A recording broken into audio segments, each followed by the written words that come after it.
9 மாவட்டங்களில் கனமழை அலர்ட் கொடுத்துருக்காங்க. நம் பிரதமர் அவர்கள் வெளிநாடு போயிருக்கார், ஃப்ரான்ஸில். அங்கே என்ன நடக்குது அப்படின்னு சொல்லி பார்க்குறோம்.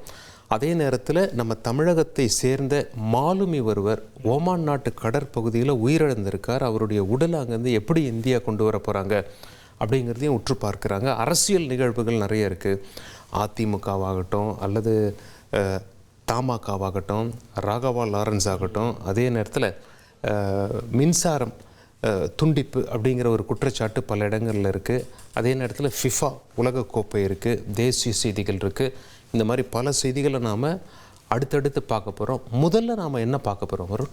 முதல்ல நீங்கள் குறிப்பிட்ட மாதிரியே முதல்ல 9 மாவட்டங்களுக்கு கனமழைக்கான எச்சரிக்கை கொடுக்கப்பட்டிருக்கு. என்னைக்குன்னு பார்த்தோம்னா நாளை மறுநாள் நாமக்கல், சேலம், திருச்சி, பெரம்பலூர், அரியலூர் மாவட்டங்களில் நாளை மறுநாள் கனமழைக்கான வாய்ப்பு இருக்கிறது. இது மட்டும் இல்லாமல் கள்ளக்குறிச்சி, தஞ்சாவூர், திருவாரூர், மயிலாடுதுறை மாவட்டங்களில் கூட இந்த கனமழைக்கான வாய்ப்பு இருக்குன்னு சென்னை வானிலை ஆய்வு மையம் தெரிவித்திருக்காங்க. சலீம், ஓசூரில் செம மழை சலீம். காத்தோட சுமார் 1 மணி நேரத்துக்கு மேலே அங்கே கனமழை கொட்டி தீர்த்துருக்கு. சாலையில் குளம் மாதிரி தண்ணீர்லாம் தேங்கி நின்ற நிலையில் வாகன ஓட்டிகள்லாம் ரொம்பவே அவதி அடைஞ்சிருக்காங்க. அந்த மழை தொடர்பான காட்சிகளையும் நம்ம பார்த்துடலாம்.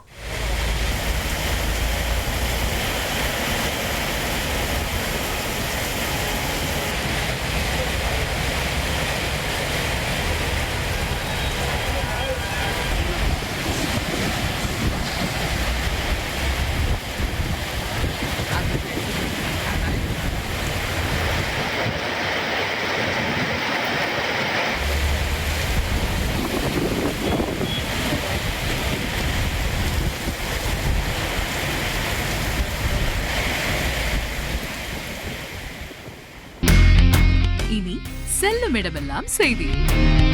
தந்தை டிவியின் வாட்ஸ்அப் சேனலை ஃபாலோ பண்ணினா செல்ல இருக்கும் இடமெல்லாம் செய்தி. இதோ QR கோட் இப்பவே ஸ்கேன் பண்ணுங்க, ஃபாலோ பண்ணுங்க.